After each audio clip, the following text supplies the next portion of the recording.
नमस्कार साथियों, आज की वीडियो में हम बात कर रहे हैं कि एक बार विद्यार्थी का अपार आईडी जनरेट हो जाने के बाद, उनका अपार आईडी क्रिएट हो जाने के बाद, क्या विद्यार्थियों का हम यू डाइस पोर्टल में जो उसकी डाटा है, उसको क्या चेंज कर सकते हैं? अधिकांश शिक्षक साथियों का कमेंट आ रहा है कि यदि हम विद्यार्थी का अपार कार्ड जो है, आधार कार्ड के अकॉर्डिंग बना लेते हैं, तो बाद में जब हम यू डाइस पोर्टल में विद्यार्थी के यदि आधार कार्ड जो है अपडेट हो जाता है, तो उस स्थिति में क्या हम उसके यू डाइस पोर्टल में जाकर के फिर से उस जानकारी को पुनः अपडेट कर सकते हैं, पुनः करेक्शन कर सकते हैं? तो चलिए वीडियो शुरू करते हैं कि यह जो जानकारी जो है बहुत ही पूर्ण होगा कि भी नहीं होगा। तो चलिए आपको सारे सवालों के जवाब इस वीडियो में मिल जाएगा। तो चलिए वीडियो शुरू करते हैं। तो साथियों, आपका अपना चैनल नॉलेज विद सीएम में आपका एक बार फिर स्वागत है।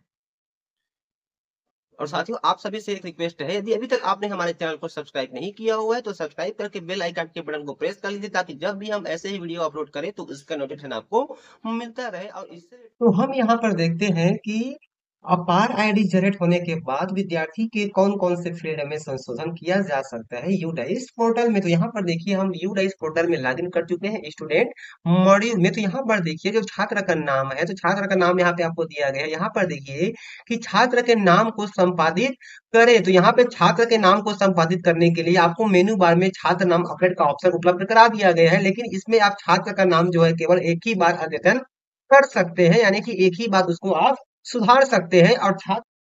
और जो छात्र का नाम है, यानी कि छात्र का नाम जो अपडेट करना है वो मॉड्यूल में आप जो वहां पे गाइडलाइन दिया गया है उसके अनुसार ही आप उसको अपडेट कर पाएंगे। इसके संबंध में हमने पहले ही वीडियो बना करके चैनल में अपलोड किया हुआ है, वहां पर जाके आप उसको देख सकते हैं। अब यहाँ पर देखिए, नोट करके टिप्पणी करके यहाँ पर विशेष दी गई कि यहाँ पर आधार सत्यापन के बाद छात्र का नाम आप स्कूल लॉगिन से नहीं बदल सकते। यदि आप कोई बदलाव करना चाहते हैं तो आपको ब्लॉक एमआईएस या फिर डिस्ट्रिक्ट एमआईएस से संपर्क करना होगा। फिर यहाँ पे देखिए, नीचे में कहा गया है कि एक बार यदि किसी विद्यार्थी का अपार बन जाने के बाद, यानी कि उसका अपार आईडी जनरेट हो जाने के बाद, आप जो है छात्र का नाम यू डाइस पोर्टल में नहीं बदल सकते। चाहे विद्यार्थी जो है अपना आधार को अपडेट करा ले, उसके बाद भी यू डाइस पोर्टल में आप जो है नाम को अपडेट नहीं कर पाएंगे, चेंज नहीं कर पाएंगे। यह जो फैसिलिटी है वह नहीं ब्लॉक लॉगिन में दी गई है और न ही डिस्ट्रिक्ट लॉगिन में दी गई है।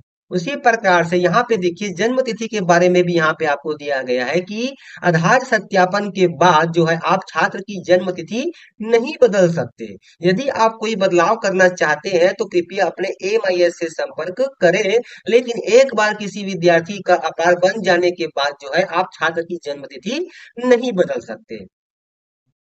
उसी प्रकार से यहाँ पर देखिए, विद्यार्थी का जो आधार नंबर है, आधार सत्यापन होने के बाद आप जो है विद्यार्थी के आधार नंबर को अपने स्कूल लॉगिन से नहीं बदल सकते। यदि उसमें आप किसी प्रकार का कोई बदलाव करना चाहते हैं, कोई चेंजेस करना चाहते हैं, तब की स्थिति में आपको अपने ब्लॉक एमआईएस या फिर डिस्ट्रिक्ट एमआई से संपर्क करना होगा। लेकिन यदि किसी विद्यार्थी का अपार आईडी क्रिएट हो चुका है, उसका अपार जनरेट हो चुका है, तब आप उसके आधार नंबर में भी बदलाव नहीं कर सकते।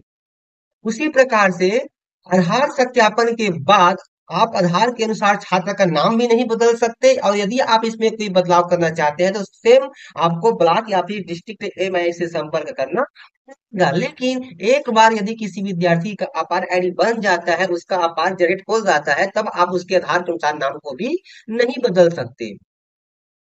तो यहाँ पर देखिए, ये जो तीन चीजें हैं उसको आप यू डाइस पोर्टल में एक बार किसी विद्यार्थी का यदि अपार जनरेट हो जाता है, उसके बाद इसमें आप संशोधन या फिर चेंजेस नहीं कर पाएंगे। जिसमें है पहला विद्यार्थी का नाम, तो पहला है विद्यार्थी का नाम, दूसरा है विद्यार्थी की जन्म तिथि, और तीसरा है विद्यार्थी का आधार नंबर और आधार के अनुसार से नाम। ये तीन चीजें जो है आप किसी विद्यार्थी का एक बार यदि अपार जनरेट हो जाता है, उसके बाद आप यूडाइस पोर्टल में चेंज नहीं कर पाएंगे। यह जो फैसिलिटी है अभी वर्तमान में न ही डिस्ट्रिक्ट एमआईएस में दी गई है और न ही ब्लॉक एमआईएस में दी गई है, और स्कूल लॉगिन में तो दिया ही नहीं गया है। यदि विद्यार्थी जो है अपना आधार कार्ड को अपडेट करा लेता है, उसके बाद भी यहाँ पे आप यूडाइस पोर्टल में जाकर के उसको चेंज नहीं कर पाएंगे।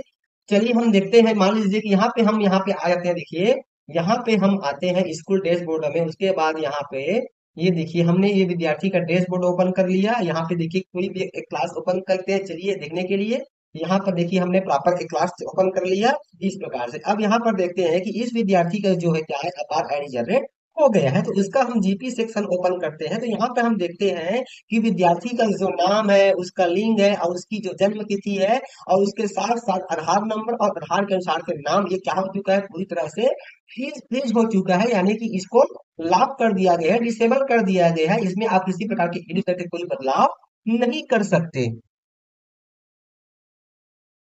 तो यहाँ पर ये जो सेक्शन बताया गया है, विद्यार्थी का नाम, उसका जेंडर, उसकी जन्म तिथि और साथ ही आधार नंबर और आधार के अनुसार से नाम, ये फ्रीज किया गया है। इसमें हम संशोधन नहीं कर सकते हैं यदि विद्यार्थी का एक बार अपार जनरेट हो गया है। बाकी जो चीजें हैं यहाँ पे आप आसानी से संदेश कर सकते हैं, चाहे विद्यार्थी का माता पिता हो या फिर मोबाइल नंबर हो या फिर अन्य जानकारी, उसको आप यहाँ से अपडेट कर पाएंगे अपार बनने के बाद भी। एक और यहाँ से देखिए, छात्र का नाम अपडेट कर दिया गया आते हैं, स्टूडेंट नेम अपडेट, उसके ऊपर जैसे ही क्लिक करते हैं तो यहाँ पर ये ऑप्शन दिया गया है स्टूडेंट पेन नंबर। यहाँ पे चलिए हम विद्यार्थी का पेन नंबर फिल कर देते हैं जिसका अपार जनरेट हो चुका है। और उसके बाद जैसे ही हम यहाँ से गो पे क्लिक करते हैं तो यहाँ पर इस प्रकार से जानकारी आ जाती है।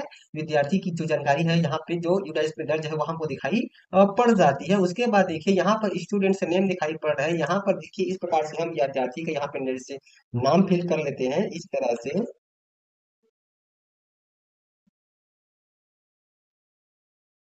और नाम फिल करने के बाद जैसे ही हम ये अपडेट रिकॉर्ड के ऊपर क्लिक करते हैं तो यहाँ पे हमसे कंफर्मेशन मांगता है, और जैसे ही हम कंफर्म करते हैं तो यहाँ पे देखिए स्पष्ट कहता है कि demographic detail update is not allowed as APAAR ID has been generated और requested for generation is submitted. यानी कि जिन विद्यार्थी का अपार आईडी कार्ड जनरेट हो चुका है या फिर जिनका अपार के लिए रिक्वेस्ट सेंड किया गया है, उन विद्यार्थियों के नाम में किसी प्रकार की कोई चेंजेस आप नहीं कर सकते हैं यूडाइस प्लस में जा करके, यूडाइस पोर्टल में। तो साथियों यहाँ से स्पष्ट हो चुका है कि क्लियर हो चुका है कि एक बार जिस विद्यार्थी का अपार्ट आईडी जनरेट हो जाता है, उस विद्यार्थी का हम उसका नाम, उसकी जन्म तिथि और उसके आधार और अकॉर्डिंग टू आधार के अनुसार नाम में हम किसी प्रकार की कोई चेंज नहीं कर सकते यूडाइस में। ये जो ऑप्शन है, नहीं ब्लॉक और नहीं इसमें वर्तमान में नहीं दिया गया है। इन फ्यूचर हो सकता है यदि इस प्रकार की जानकारी बदलाव करने के लिए दी जाए तो इन फ्यूचर में आप कर सकते हैं, लेकिन वर्तमान में अभी किसी प्रकार कोई चेंजेस नहीं कर पाते हैं। यदि विद्यार्थी का आधार कार्ड है जो अपडेट हो गया और फिर से वो आधार के अकॉर्डिंग चेंज करने के लिए यूएस पोर्टल में बोलेगा तो हम वहां पर चेंज नहीं कर पाएंगे इन प्रेजेंट। और इन फ्यूचर में यदि ऑप्शन आता है तो अब आप कर पाएंगे। तो साथियों आज का वीडियो आपको कैसा लगा हमें कमेंट्स कर, तो वीडियो आपको कैसा लगा हमें कमेंट्स कर जरूर बताएं। तो फिर मिलते हैं साथियों इसी प्रकार की एक नई जानकारी एक नई वीडियो के साथ। तब के लिए साथियों नमस्कार, जय जय।